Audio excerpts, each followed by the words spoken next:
If you didn't hear, you are watching the Boost, the Weekend Boost on KUHS The Stream. I am Paul Lane. We are talking to Virginia Sanchez. Today, before I get started, I want to just introduce some of our past guests that we've had on the show, some of the books that we've had. The Crochet Lady, Albert Quintana. He's also written quite a few other books, but he's a friend of KUHS, so we would like to talk about his book. This is The Crochet Lady, one of his books that he's written. Guest and author and speaker. A few weeks back, we had Marilyn Saltzman on our show, and she wrote Your Love is Blasting in My Heart, A Grandmother's Journey. Very good book on parenting, on grandparenting, on leadership, communication with your family and children. Really a fantastic book. Dennis Ty. Dennis, if you're listening, I'm almost finished with your book. I really love this book. This is a fiction book. It is a 5-star Amazon book, The Last Ride, a book about 5 motorcycle riders who take a ride to Mexico, and they're all terminally ill. Really a good read. Recently, I got the book from Corina Carinosa, Enlighten the Fuck Up, excuse the word, but that's the title of the book. She's written this book. It is an empathic psychic healer's weird stories, tough lessons, and resources. I've been reading through this book and really enjoying it. I am the author of The Caregiver's Handbook, a self-help love story. And if you'd like to find my book, you can go to paullane.net, excuse me, paullane.net. And the book is actually on sale right now for $10 a copy if you are interested at all. And with that, I am going to start about this book. This is our book that we are featuring today, Pleas and Petitions. Hispano Culture and Legislative Conflict in Territorial Colorado. I got to tell you, when I received this book probably about a month and a half back, I picked it up and I started reading it. And I could not put this book down. I'm telling you, it is so, well, for me it was relevant because I'm from Walsenburg, which is southern Colorado now. 5 generations ago, that was not the case. That was northern New Mexico, or northern Mexico, which eventually evolved into what is now southern Colorado. The book Pleas and Petitions really goes into some hard-hitting facts and realities that, honestly, we still face to this day. And you know what's interesting, too, is that I found that the Republicans are still playing the same game that they were playing back then. I'm sorry, I know this is not a political show, but honestly, what I am seeing is the same political games, manipulations that they played then. They were playing them then. And so, and again, I'm not getting into politics, but Virginia, thank you so much for coming on to our show. Tell me a little bit about what inspired you to write this book. Well, thank you, Paul, for having me on your program. I appreciate that very much. What inspired me to write the book? Well, I'm originally from Wyoming, born and raised in Wyoming. My parents were Manitos who moved to Wyoming after World War II because there were no jobs in northern New Mexico and southern Colorado, so there was a lot of migration north to Wyoming to get jobs with the railroad. But anyway, that's where I came from, and we used to go to New Mexico quite frequently, so I knew I-25 from Wyoming into New Mexico. We knew that route very well. And I always wondered why southern Colorado had Hispanic names and what the history was. And then when I moved to Denver, I've been here like 40-some years, and when I moved here, I talked to some people, and I really couldn't get a full story. So I started digging into this. I started doing genealogy and history maybe 25, 30 years ago, and so everything that I had worked on came into fruition with this book. Mm-hmm. When you start reading this book, I mean, it just grips you right away because it really opened your eyes to how there were these people who had lived here for generations in that area, and all of a sudden they were no longer Mexico. They were no longer they were a people without a country. Well, what happened was can I go to a screen here for you? You bet. Can I share a screen? Okay, will do. Let's see, it says disabled. Did you enable it so I could get to a screen? No. Oh, Henry. Oh, that's okay. I'll just keep talking then when we get that. Excuse me. So in 1859, 1860, Congress was taking a look at making a square state in the middle of the United States. So what it wanted to do was look for an area, and it chose an area that was in Indian country. Now, miners had kept coming into the area, and what had happened was that Congress decided that to enable the miners and to get a territory started, they would take land areas from four territories and states, and put them together to create Colorado Territory. So that included land area from Utah, Kansas, New Mexico. I'm trying to remember what the other one was. Utah? Sorry, can't remember. But anyway, if I can get to a map, I'll show you here. Utah, maybe?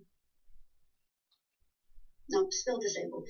But anyway, there was a lower, in the lower portion of the Colorado map, you'll see, if I can get it up, there's this notch area of New Mexico. Now, there were 700 Hispanos who lived there. They were Spanish speaking, they were Catholic, they were strong in tradition and culture. And Congress just said, okay, we're going to just place these people in the new territory. And one morning, these people woke up and they were in an Anglo-dominated Protestant new territory that would eventually have all of its laws in English and hold its territory in English, which was quite different for a bilingual assembly that New Mexico had. Yes. Going back to when you first started talking, you said that your father was a manito. Yes. And very rarely do you hear people who remember the words manito and chileros. And tell me a little bit about that. The manitos, well, from my understanding of manito is that those who migrated out of New Mexico due to the want of job and better economics. Yes. And I've always heard that the manitos and the chileros were people who were basically left without a country, and so they united and they became close together, and they retained their culture and their language and their customs. Right. And so, even in Wyoming, you have pockets along I-70 corridor, Cheyenne, Laramie, Rawlins, Rock Springs, that there are pockets of Hispanos who live there, either from northern New Mexico or southern Colorado. And so they created their own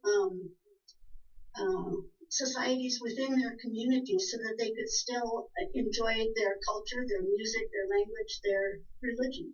That's interesting. I have some Trujillo family that's up in, I believe, in Rawlins, New Mexico. Yeah. So that's even affected my own family. So that's very interesting. So this all really takes place beginning in it sounds like about 1840s to 1850s. The book really starts evolving. Right. The migration went in from northern New Mexico into what is now southern Colorado in the 1850s, and the Hispanos were allowed by the Ute Indians because this area of Colorado, all of Colorado was Ute territory. And the Utes had given these Hispanos, permission to enter and to settle with the intention that there would be trade and communication among them. Yes. And it's so interesting as I read your book about people who would come and try to settle, and they would call them hostiles, and they would come and run them off the land, and they would come and try to settle, and they'd run them off the land again. And so there was a lot of complexity going on at that time. Right. When let me see if I can get to another screenshot. Nope, I can't. But anyway, when the miners came in 1859 for the gold rush, they entered onto Indian territory illegally, and the government and the soldiers, the military, could have run them off and could have fined each one $1,000, but the government did not do that because, of course, the gold was coming in and it was helping to fund the Union forces in the U.S. Civil War. So this time period is just really incredible, and I'm talking about from 1860, 1861 to 1875, which is Colorado Territorial period. Mm-hmm. And during that period, you've got so many things going on. You have people coming into Colorado. We've got our land grants that are in southern Colorado that are essentially the Hispanos started losing their land due to land laws that were in the state, yes. In the territory, excuse me. Yes. So you've got a lot of conflict. You have the Utes still trying to retain their land. You've got the miners who are staking out all of their claims and don't want anybody else walking on them and taking them. And so you've got the military that's coming in and trying to recruit more people for service into the Civil War. You have soldiers at Fort Garland who are trying to protect everybody, but then we find that there's a lot of prejudice that's going on. Let's see, you've got newspapers that are trying to promote Colorado and essentially to get statehood. Just a lot of things that were happening during this period. Of course, the new legislature the legislators are elected, and southern Colorado brings in two Spanish speakers to represent them. And then they find that everything's done in English. There's not an interpreter available for them. And what had happened was that the executive department made no provisions for them. They knew they were coming, but they made no preparations. And then the laws were only published in English, which was a bad thing. And that happened until 1864 and then until 1867. That was during so essentially, the people didn't know what the laws were, why they were needed, and how they were supposed to live by those laws. And their translators did not have the best interests of the people at heart. They were serving. That's correct. And right. So a lot of times when there was translation, it was an incomplete translation, and it wasn't a literal translation, and so they always ended up on the short end of the stick. Yes, absolutely, absolutely. And my book tells a good story about that. Even how at one point the Hispano assemblymen couldn't even select their own interpreter. Wow. They were basically told who was going to do it. So we were kind of just treated like the redheaded stepchild, and it still is that way. In many ways, it's still going on. And it's really it's a sad commentary, but it's true. Talk a little bit about. I'm sorry. Go ahead. No. Go ahead. Okay. In the book, you mentioned the Treaty of Guadalupe Hidalgo. Can you touch on that? Yes, by that treaty. That is the treaty that ended the U.S. war with Mexico, and that's 1848. So basically, that treaty for us in New Mexico and southern Colorado, that basically meant that we would accept U.S. citizenship, and we would retain our land and our language and our customs. And so we find that we can't do that. We're made citizens, but people still look at us as aliens. And that I say us, meaning even during the territorial period as well as during the statehood period. You have a Spanish surname, so you're automatically a recent immigrant, which is not correct. And people don't really understand that. We were aliens. From 1848, so we had our citizenship, and we tried to hold on to our land, and again, due to laws, a lot of us lost land, and at that time, by 1863, 1865, you have this migration from southern Colorado, especially Costilla and Conejos counties that are moving into Huérfano County, and that is due to the Homestead Act in 1863. Free land. Free land, and there was a land grab, and it seemed like a lot of the people who own land there, they petitioned for their land grant and their rights, and every time they'd go and petition, it was like they were turned away, and they were said they were told, no, there's no record of your having this grant. Right. Yeah, that's what happened with the Conejos land grant. Very, very sad story. Oh my So gosh. I go into that in detail. Yes. Excuse me. And it got out of hand. It got really bad. There's a young man by the name of Espinosa and his associate who were actually hunted down and decapitated. Viciously, violently decapitated. They were violently hunted down. And in my book, I discuss that specific instance, and I call it collective violence. Yes. And this is where miners called the California Gulch Boys. California Gulch was a mine up near Leadville. And so these guys got together, and eventually they found one of the Espinosas and actually shot a rifle into his body, but it actually hit his face, so he was basically decapitated.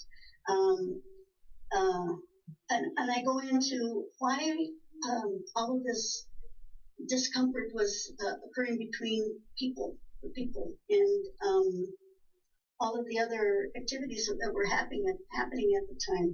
So I take a look at a different way of seeing the story about the Espinosa brothers. They're not, in my view, I think they were at the wrong place at the wrong time. And again, if I could show that graphic, that still can't. But anyway, it's just a big circle that has spokes coming out of it, and all kinds of issues around the circle that show the different topics and issues that were taking place during that territorial period. I also wanted to mention that on the eastern side of the slope, still in southern Colorado, like Huerfano County and Las Animas County, you've got the railroad that's coming in. So then you have a different type of land grab on that side until the railroad comes in. So lots of issues that are covered in 400 pages. I wish I had 600 pages, but that's it. And a lot of new history in this book. Man, I got to tell you, as I read this book, I was angered. I can't lie. I was angered. I was very. I mean, a lot of this I already knew. My mom told me these stories. I grew up with my mom was the Trujillo, and I remember her telling me, when you grow up, you're going to have to work twice as hard to get half the credit. And I said, what do you, and I'm like, what does that mean? She says, well, you're not going to get the credit for everything you do, and what your work is going to be cut in half because of the color of your skin. And I didn't understand that until I really went into the workplace, and I went to Public Service Company of Colorado, and I walked into my department, and they said, "Are you on the brown team or the white team?" This is in 1982. Yeah. And so it's been perpetuated, and it's continual, and it's really a sad commentary. Right. Yeah. Yeah. And our justice system is totally wrong. You take a look at who are incarcerated, and it is people of color. Yes. As we've evolved as a state and as a country, it's been an intentional incarceration of people of color. There's and again, we're getting off track a little bit, but that's okay. It's my show. Because there was this violence that occurred in southern Colorado during the territorial period, and that violence was continuously against the Indians and the Hispanos. Yes. And then later on, during the railroad period, you have that violence that occurred against the Chinese in Denver, and then you have violence that occurred with blacks who would come into the territory. So it's still an issue of color. It's still to this day. Yes, it still is. And your subtitle: Hispanic Culture and Legislative Conflict in Territorial Colorado. So you mentioned that notch in the southern part of Colorado. Talk a little bit about that. And we're going back to how it became a square state. And so the Congress wanted this territory to be square. What was their reasoning? They just wanted a square in the middle of the map of the United States. And to do that, as I mentioned, they took land from 4 areas and created Colorado Territory. From the southern boundary, they took land from a notch area of northern New Mexico, what was deemed the northernmost part of New Mexico in 1818. So that area basically became Conejos and Costilla counties. Yeah, and that was all Pagosa Springs, Alamosa, Trinidad, Yeah. all of So by 1861, it affected 7,000 Hispanos who woke up one morning and they were in a new twilight zone. Wow. Wow. So they from the beginning did not want to be in Colorado. They preferred to stay in New Mexico. They had an affinity to the people, an affinity to the manner of legislation that was how the New Mexico legislature was bilingual, and it published its laws in Spanish and in English. Yes. So totally different in Colorado. Mm-hmm. Wow. And they had from the beginning wanted to return to New Mexico territory. Mm-hmm. So they petitioned to the New Mexico Territorial Assembly and asked for their help. They did help. They went to Congress and sent their delegate to Congress and asked for Congress to take a look at returning them to New Mexico. But, to no avail. Congress turned a blind eye to that. And there was a point where they even petitioned to the possibility of moving the property or the state line a half a degree north. Right. Now that was two Anglos who came up with that idea. And, I still look at that idea. And at the end of my book, I do talk about it. And I basically look at Cortez, look at the towns, Alamosa, all along that lower area of southern Colorado, as going back into New Mexico. And I discuss what the advantages would be to New Mexico and also to Colorado. It doesn't hurt Colorado at all. Mm-hmm. And at one time, one of the territorial representatives from the Denver area, had talked about expanding Colorado territory into going into southern Wyoming. Oh, wow. So, on the reverse side, you can say, well, how would these Wyoming people feel if they were automatically moved into Colorado territory? Mm-hmm. It's the same thing, you're impacting lives, you're impacting the way of life. Yes. Can you imagine that happening and then throwing in the language barrier? Can you imagine all of a sudden realizing, hey, we don't speak, this is not an American, this is German now, or this is Russian now, or this is Polish now, and you've been displaced. Yeah, and there are other communities and states and territories within the United States that did have their laws published in more than one language. So the language issue isn't isn't new. It's just not talked about. Right. It's very swept under the carpet. Yes. Mm-hmm. Folks, if you're just joining us, you are watching the Weekend Boost on KUHS The Stream. I am Paul Lane. I'm the author of The Caregiver's Handbook, the Self-Help Love Story. And we are talking today to Virginia Sanchez, the author of Pleas and Petition, Hispanic Culture, Legislative Conflict in Territorial Colorado. And so we're just talking about, there's so many, this book is such an in-depth book. I think this book needs to be in every college, every Chicano Studies, Colorado history. There's so many amazing things in this book from beginning to end. As I just read the subtitles of each chapter or parts in it, it's just like, wow, man. Colonization of the Sangre de Cristo. There's just, I love that you've gotten copies of letters in the book that are, sello tercero. There's just, right. Yeah, there land grant papers are there. Also found. I also talk about trade that occurred with the Indian nations, and there's a trade license that's there from a southern Colorado settler. Oh, cool. So I tried to include the whole story of southern Colorado from the beginning to, again, 1875. And then in 1876 when Colorado became a state. Mm. As I read the book and as I read through it, and they talk about the Third Regiment of Colorado, and Governor Evans was the governor. And I know that when the Arapaho and Cheyenne Indians came to him and said, "We want peace, we want peace," and he said, Right. "We kill Indians. That's what we do. The Third Regiment is here to kill Indians. That's what they will do." The Sand Creek Massacre occurred in 1863. I'm trying to remember. February 1863, November. Rats, I'm getting a senior moment here. No problem. Anyway, the California Gulch vigilantes that I mentioned earlier. Yes. Miners that were from the California Gulch. Many of them served in the Third Colorado Volunteers and participated in the Sand Creek Massacre. And in the Sand Creek Massacre, like you said, they had the Colorado Third had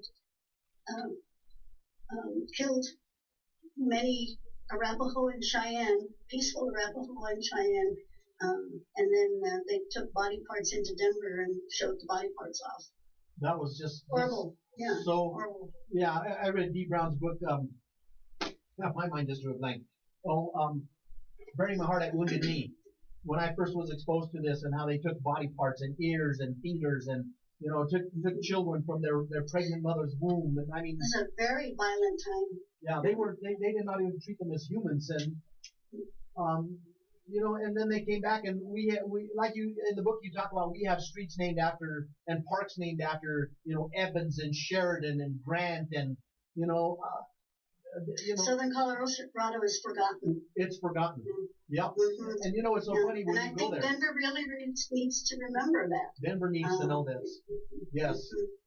Yes, folks, I got to tell you, you have got to read this book. Pleas and Petitions. You have got to read this book. Hey, Virginia, where can someone find this book? Well, it is published by the University of Colorado Press, and it has full footnotes in it. It is 400 pages, and it's got several maps and pictures. It also includes a biography of the territorial Hispano legislators that I could find, and it also includes what I call a Hispano timeline of Colorado. And you can get the book from any bookseller, your local bookseller, the University of Colorado Press, or online booksellers. Very good. Very good. Mm-hmm. There's a couple of names that early on kept coming up again and again, and one of them was Tobin, and the other one was Bobian, or Bobian. And and it was interesting because I've known people who were Tobin and people who were Bobian. It's just spelled a little differently now, but it's just an interesting, that those names remain.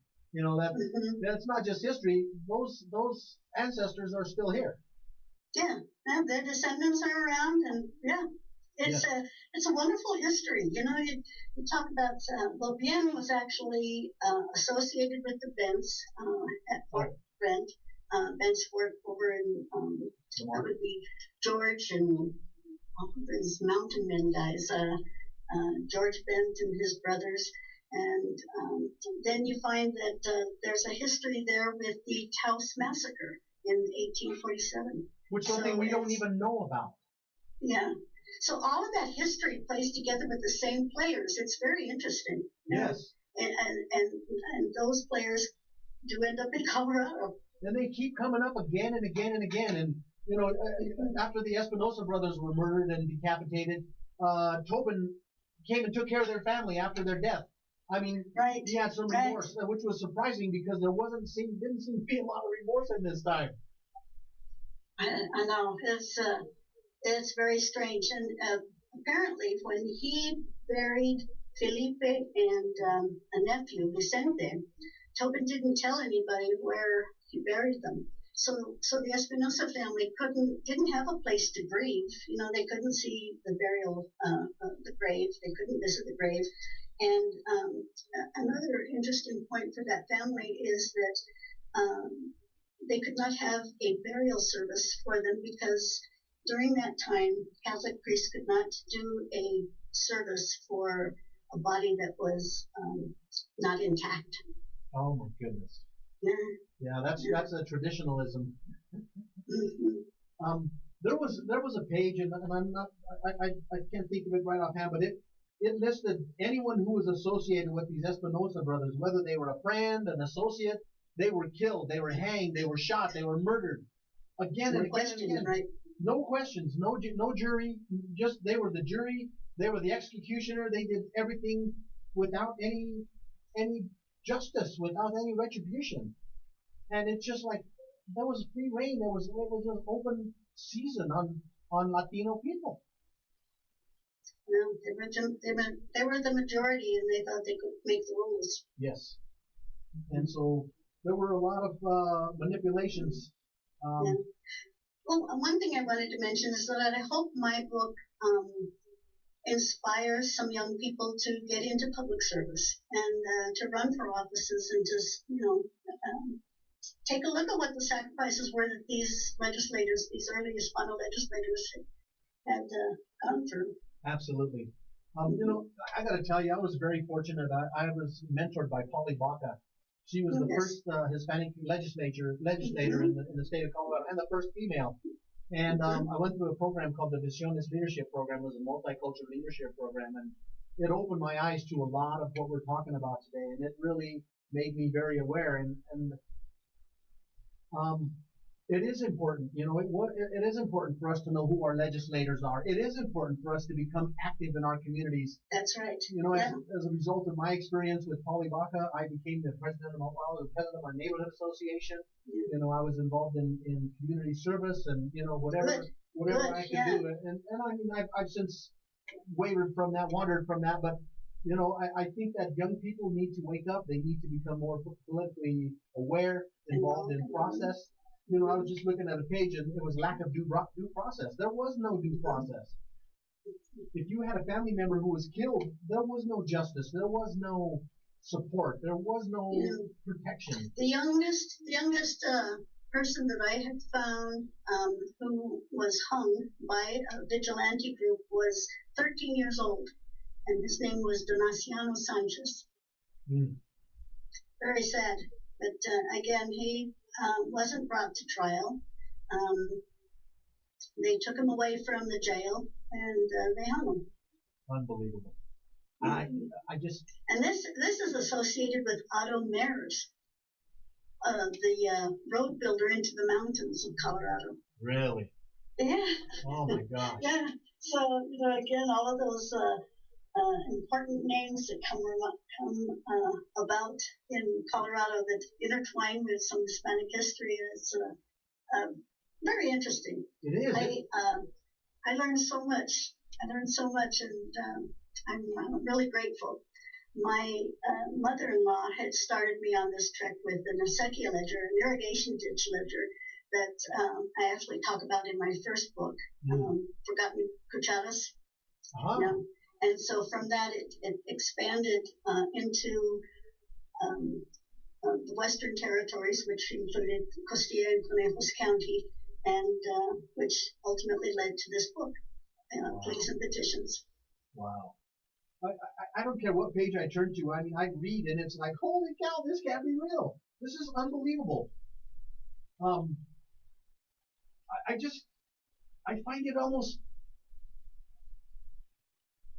unfathomable that these Anglos came in and there was a whole population here and they were completely displaced. They were completely, I can't say eradicated because we remain, but everything was taken from them, their land, their culture, their language. And then they wonder why they're so unhappy, Yes. And the Anglos wonder, well, why are these Hispanos so unhappy here? Yes. If they're unhappy, they should go back. Yes. The same mentality. It's terrible. Oh yeah, and it does continue. I'm going to tell you, I'm a person who will not shop in a Safeway. I will not walk in the doors of a Safeway because and I'm long after this book was written, Safeway sold lettuce that the farm workers asked them, please don't sell lettuce. Represent us in this one thing. And Safeway said, no, you are nothing. You are less than human to us. We don't care if they spray you in the fields. We don't care if you have babies in the fields. That's one of the reasons I rarely eat grapes. I don't drink Coors beer. I'm a true Colorado native, man. And I will say that out loud. If you're a Latino, you should not drink Coors beer. I'm sorry. The reason that Coors complied was because of the pressure put on them by the Latino people in the state of Colorado. Yeah, but what's fortunate now is that if you ask Coors for money for your cause, they do come up with it. So, yeah, I have seen that. They're trying. Well, I guess I got to give them that, and I appreciate you sharing that, because hey, we need to know that. But I'm a person who makes a stand. I'm not afraid to make a stand, and I thank you for sharing that about Coors, because that's important for the people to know. I still won't drink it, but that's just my upbringing. My sister was very involved in the huelga, and during Cesar Chavez's time on Earth, she was very big in supporting him. I'm so thankful that I was exposed to that. And a lot of people don't understand that Cesar Chavez was a citizen of the United States, and he served during World War II. Yes, he was. He was a veteran of the United States. Yes, yes. So a lot of people associate him with, again, a recent immigrant. Yes. Isn't that interesting that because you have a Latino surname, you are an immigrant? It was so interesting when they talked about people from New Mexico coming into Colorado, and they were treated as hostile and illegal. They were treated as aliens, and there had to be. Our Hispano history goes back even further. We take a look at the American Revolution. A lot of people don't understand that Spain actually helped and funded a lot of money from Mexico, from the Spanish province in Mexico. They moved cattle in to Washington's troops so that they could have food to eat. Right. The money was funneled for blankets and food and guns, but the only thing is that money was funneled through France, so France gets all of the attention. Wow. And then on another side, we need to understand that Florida was settled by the Hispanos up to even northern Carolina was at one point part of the Spanish government. Wow. So so Louisiana, all of that area is, so we just, and it's not a history that's talked about. So we need to make sure that history is, our history is said. Yes. Our history is documented. Our history is talked about. Yes, absolutely. In this time that we're going through, right, what's going on in Minneapolis right now, there's a lot of history coming up on Facebook about the racism that's happened in this country, and the perpetuation of racism, and the support of racism by legal entities.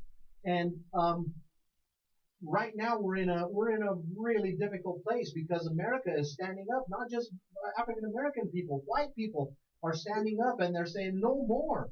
That's enough killing of unarmed black men. And during the days of Corky Gonzalez, I lived right in West Denver, and I remember the march going right down the 13th or 11th Avenue, right by our house, and we saw the Chicanos marching down the street, and I remember just feeling this sense of what's going on? Is this me? Does this, and I was a little boy, but I remember very vividly the people standing up and the term Chicano power. And my mom said, she was very much against that, because she didn't have a full grasp of what their cause was. Yeah. But there was an uprising because of the disrespect and because of the racism that was being perpetuated against Chicano Latino children in the public schools in Denver. And I mean, you can still go into the South High School versus North High School, and you can see the difference in the way the school is set up, and the books that they have, the computers that the kids get. It still is that way. And so it is important for our young people to become politically active, politically aware, and to become involved in the process. Yes. One of the assignments that I had when I was in the Visiones leadership was I was assigned to go to every nominated position, from the president all the way down to the coroner, and I was assigned to know who those elected officials were. Why would that be important for a young person to do right now, to find out about their legislative leadership? An interesting thing. I had an issue with I needed to see my city councilman, and talk to him about maybe something that was going on in my neighborhood. And I was nervous about it. And then later on, I kept thinking, wait a minute, my tax dollars pay his salary.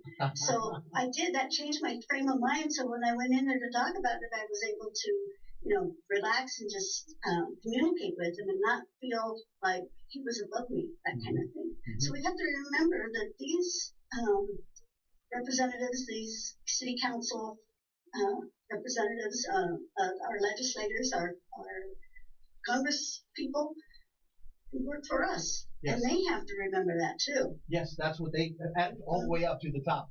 Mm-hmm. Yeah, it's our tax dollars. Yes. I remember I was a young, idealistic young man with political aspirations. I was very politically connected, and I went to Bill Scheitler. He was District 1 city councilman in Denver. I went into his office one day, and he says, "Hi, how can I help you?" And I smiled at him. I said, "Hi, I want to run for your job." Yeah, good. Good. That didn't go over well. You still should. Well, I don't live in Denver anymore. But yeah, you know what? I've thought about it over the years. I found out that politics was a dirty game when I found out about Dennis Gallagher, and I'm not afraid to say the names. Dennis Gallagher was a very dirty politician. And I supported a friend of mine who was running for city council against Bill Scheitler, and all of a sudden, all of these violent calls, these threatening phone calls started coming to his home, and his family started getting threatened, and it was like, wow, that's political process. And I realized that I didn't want to be a part of that game. So I really disassociated myself. But I do think that I did make an impact, and I did make change, in my young days, and maybe I'm not too late, but I did see a skewed political process, and I did see that Denver is not changed a whole bunch from then till now. And I don't want to go overboard on that, but there's still a lot of systemic racism that's going on in the state of Colorado. Is that a fair statement? I want to keep talking about the very good. territorial period, I guess. Forgive me. I get carried away sometimes. And back on track. Thank you. That's okay. So the San Fernando Crystals, there was a lot of pushback, and there was a lot of sabotage that went on, and there was a lot of well, here's an example, okay? Charles Beaubien owned some land in a different land grant in New Mexico, and he had his teenage son and a friend apply for a land grant, and it was issued to them during the Mexican period, and that grant became the San Bernardino Cristo grant. Well, the son, Narciso Beaubien, died during the 1847 Taos Massacre. And that's a massacre that, it was an uprising of the people because they were upset that the land was going to a lot of Anglos and Anglos who had recently become U.S. citizens. These Anglos were from French Canada. And so they became citizens. They married wealthy Hispanas, and then they got this land. Well, due to Narciso's death, the father, Charles Beaubien, was heir to that land. So he purchased the other half from the other owner, and then became the sole owner of the San Bernardino Cristo Grant. San Bernardino Cristo Grant was a private grant. It wasn't a community grant like the Conejos land grant was. So as a private grant, Beaubien owned all of it, and he was the one that gave people permission to settle on his land. Wow. Now, okay, so he is ill, and he writes this document that says, okay, this document says that each of these settlers, named settlers, can have ownership to this land. Now, what happened was that he gave them the deeds. The deeds were written in Spanish, and Colorado law then came back and said, wait a minute, these deeds aren't valid. And they weren't valid because Beaubien failed to use the person's Christian name. So in other words, he referred to Jose Martinez as Jose Martinez instead of the baptized name Jose Daniel de Jesus Martinez. Wow. Also, the deeds did not include the areas of the land that person was going to be given. You know, wow. Now you have these I don't know how to say it, but anyway, they're usually square pieces of land, and you know, you say that it's the northern part of Section 12. Yes, a plot. Yeah. So anyway, the deeds did not give that kind of information, so the settlers lost their deeds. They lost their validity of those deeds. And so, what would happen to these people? That's when we find the mass migration into Huerfano County. And so that's why Huerfano County is wow, that's interesting. Yeah. Now on the Conejos land grant, as I mentioned, it was a community land grant issued to several Hispano settlers. And when they first issued the land grant, the settlers were met up with some warring Utes and other nations that then they had to retrace their steps and go back to New Mexico. And this is 1853. So then, by Spanish and Mexican law, you had 5 years to uphold your land grant. So in other words, you had to farm, you had to get the land the stipulations. And also you had to have your irrigation ditches ready so that you could feed the land. Within a specific amount. Yeah. So anyway, because of the Indians and the competition of the land, you know, the Indians wanted to keep their land. We find that the Conejos people tried again to settle, and then they were kind of having to come back again.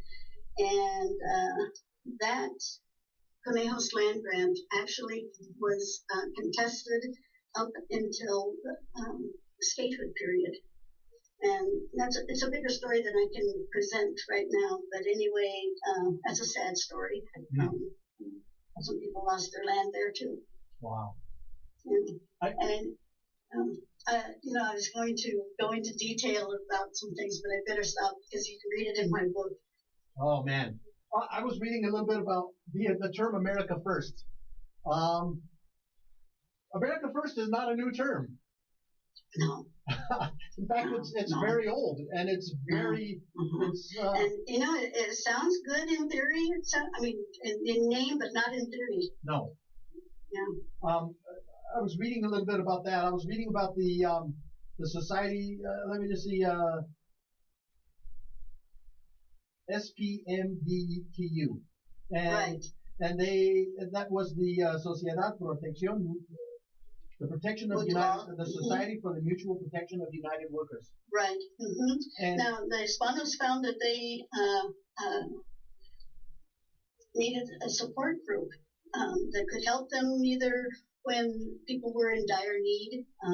You know, you didn't have unions at that time, and so this society it still is in operation today. And they're very proud of their heritage with that society. So yes. Yeah, my father-in-law was a penitente, and I heard that when I was in my 20s. I didn't know about that, and so reading the book. I didn't talk about religion and penitentes just because you know this book was going to be more. I wanted to separate religion from state or religion from separation government. Very good, and I agree. Yes. With that. You know what really bothered me when I read that this Society for Mutual Protection of United Workers, the Anglos changed that, or they said some poor Mexican died tied up. No. When I came into Colorado, I actually had joined the Colorado Society of Hispanic Genealogy, and I also joined the Genealogical Society of Hispanic America. And they have a chapter in Pueblo and I believe Trinidad. But anyway, members would tell me that, you know, they kept asking, do you know about the SPMDTU? And so, I learned. And then as I found out about the violence that had taken place in southern Colorado during the territorial period, and then why this society had begun, then it kind of made clear why these people, their descendants, would say that the SPMDTU actually stood for some poor Mexican. Some poor Mexican died tied up. Oh my so gosh. In other words, they're talking about hangings and the violence that had occurred during the territorial period and into the statehood period too. I'm going to read just a chapter from this, and just prior to that, newspapers excited nativist fears against Hispanos, branding them disloyal citizens or even hostile foreigners when they questioned the laws imposed upon them. Rumors circulating about the secret meetings the Hispanos held to discuss their unique situation in Colorado territory, the taxes imposed upon them, the preparation of petitions to be returned to New Mexico, confirmed the Anglos' wariness about Hispano insurrections of the kind that had racked Taos in 1847. Right. Mm-hmm. That's right. They were worried that there was going to be an insurrection. And I had another chart to show you. I'm not sure if I can still get there. Nope, I can't. But anyway, there was a military census that occurred in 1863. So the U.S. military wanted to know what kind of food stores and arms and ammunition and livestock might be available in Conejos County. They wanted to do it in Costilla County too, but the only records that have remained are those from Conejos County. And so I found those records, and basically the Hispanos didn't have enough weapons and ammunition to do an insurrection. So I don't know what they were thinking, what the Anglos were thinking, but they did feel threatened. They were worried about another Taos massacre. Wow. But some of these Hispanos were recorded having muskets. That's an old rifle. Yeah, that's an old rifle. Yeah. And then I discovered that a lot of the Hispanos of that early period were still using bows and arrows to defend themselves and to hunt. And so isn't it interesting how just a person standing up with a voice is a threat? Yes. There was no weapons. It was just, I think that it was really one of the reasons that they don't want Chicano Latinos to be educated is because they know that we'll be a force to be reckoned with. They know that we'll bring justice, and I believe that it's something that we really need right now. I got to tell you, education is key. Yes. Education is key. We can no longer let our children drop out of school. No. We cannot let our children grow up to be non-readers. They need to be readers, and parents need to step up to the fact. Both mother and father and grandparents and aunts and uncles sit down with these kids with a book. Absolutely. Thank you. Yeah. Reading is imperative, and we need to get them educated. Man, oh man, yes. Yeah. There was a sentence that I wanted to read on page 284. It says the Hispano assemblymen were never regarded as equal to the likes of such men as William Gilpin, George Miles Chilcott, Charles F. Hawley, Samuel Albert, Henry Moore Teller, and others, whose names... There was a big economic disparity among the people. Here you have some poor settlers who are just trying to live off the land, and then you've got these gold mongers who are just looking out for trying to get more money. It's just like the greed can never be satisfied in some people. Sad. The interesting thing about that sentence was it says all these names and others whose names appeared throughout the state on street signs, city parks, and maps. Mm-hmm. And as I was saying, the book "Buried My Heart at Wounded Knee" really opened my heart to my eyes to to that era and that mentality that was such a greed mentality, such a hateful mentality. And I was just going to say, the United States had plenty of land. They didn't have to bother the Indians. Well, I don't think, and I think right now in the Navajo Nation, who saved America. And here we are turning our backs on them. It's a really sad, again, a sad commentary. Let me just check where we are. We are about 2 minutes over on our time. Okay. And Virginia, I got to tell you, folks, pleas and petitions, Hispanic culture and legislative conflict in territorial Colorado. Okay. Please. And they can contact you if they need to get a hold of my email address. Is that right? You can give your email address here. Okay. Virginia.Sanchez, Sanchez, at Comcast.net. Folks, if you have any interest or even curiosity about why we are Colorado and how we came to be, I'm telling you, this book is an eye-opener. It's a great read. It's fascinating. I just loved it. I'm so grateful and thank you so much for this copy, and I will treasure it. I mean that. Folks, you've been watching the Weekend Boost on KUHS, the stream. We have been talking to Virginia Sanchez, and I am just so, again, thankful for having you on the show. I am so thankful that you opened my eyes to so many things that are in this book. Please and petitions, Virginia.Sanchez at Comcast.net. If you'd like to call the station, 303-255-0567. Please, folks, get this book. Have it on your shelf, not just as a paperweight, but as a book that opens your eyes, educates you to why Colorado is what Colorado is today. Thank you so much. I appreciate your support. Yes. And again, thank you for writing this book. Folks, I hope you have a wonderful day. Thank you for joining us. I'm Paul Lane. You've been watching the Weekend Boost. Thank you.